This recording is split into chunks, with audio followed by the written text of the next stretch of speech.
সন্ধে হলেই মহাকরণ থেকে সোজা নন্দন।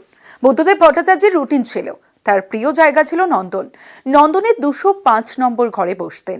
চলতো সাহিত্য, সিনেমা, নাটকের চর্চা।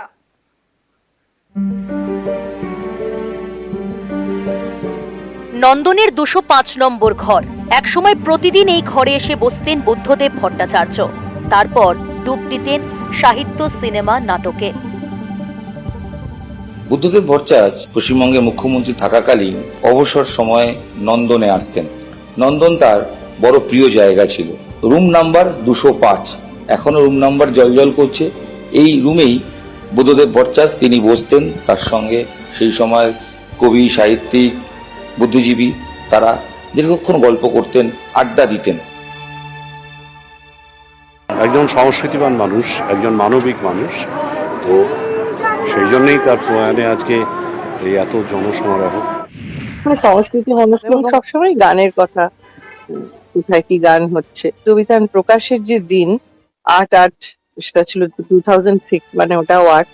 ওনার চলে যাওয়ার দিনটিও কিন্তু 8/8।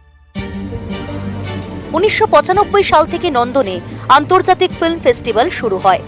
অন্যতম উদ্যোক্তা ছিলেন তৎকালীন তথ্য সংস্কৃতি মন্ত্রী বুদ্ধদেব ভট্টাচার্য। প্রশাসনিক কাজ সেরে নিয়মিত নন্দনে যেতেন। সন্ধে হলেই মহাকরণ থেকে নন্দন। প্রেসিডেন্সি থেকে বাংলা অনার্স, সাহিত্যের ছাত্র। রাজনীতিতে এলেও সাহিত্য চর্চা থামাননি।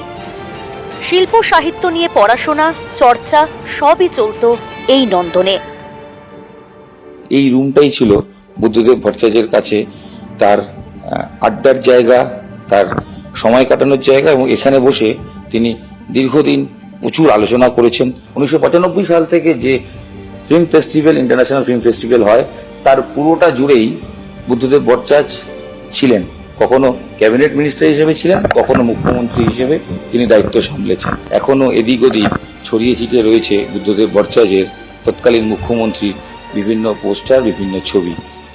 ক্যামেরায় সুরজ প্রসাদ গুপ্তার সাথে ইরণ রায় বর্মন, নিউজ 18 বাংলা, কলকাতা।